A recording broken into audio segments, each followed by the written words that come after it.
कृष्ण। आज मैं तुम्हें रति देव की कहानी सुनाती हूँ।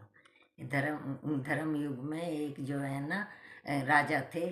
उनका नाम था रति। उसके राज्य में एक ब्राह्मण था। उसका नाम था धर्मदेव। उसके दो पत्नियां थी।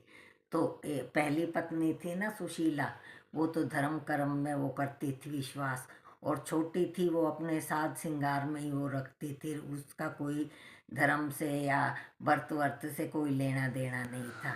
तो कुछ दिन बीते तो उसके बड़ी वाली सुशीला के जो है ना लड़की हुई। और जो उसके चंचला नाम था दूसरी का, उसके हुआ बेटा। तो अब वो उसको चिढ़ाती कि देख तू इतने व्रत करती है, व्रत कर करके भूखी रह रह के सूख गई है, तेरे बेटी हुई है मेरे बेटा हुआ है। और वो भगवान गणेश जी का वो व्रत करती थी और उनकी पूजा पाठ करती थी। और वो भगवान के आगे कहने लगी कि देखो ये मुझे चिढ़ा रही है। तो उसकी बेटी है ना, कुछ दिनों में उसके मुंह से जो है ना मूंग मोती और धन दौलत बरसने लगी। हैं। तो और फिर उस भगवान ने श्री कृष्ण जी महाराज ने प्रसन्न होकर उसके एक बेटा दे दिया। वह भी बहुत सुंदर और बहुत गुणी था।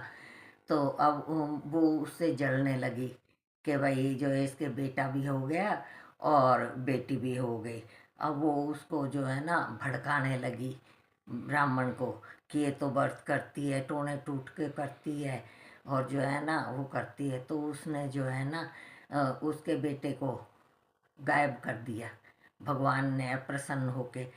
तो वो दुखी रहने लगी। वो बोली बहन ऐसा क्यों करती है, तू है ना गणेश जी की पूजा करो और चौथ का व्रत आएगा उसे कर, तो भगवान सब सही कर देंगे। और उसने उसके कहना मान के और जो है ना भगवान की पूजा करी और गणेश जी का व्रत किया। तो उसका बेटा सकुशल लौट आया। तो किसी से ईर्ष्या नहीं करनी चाहिए। जैसे सुशीला को टूटा ना भगवान, ऐसे सबको टूटे। जय श्री कृष्ण।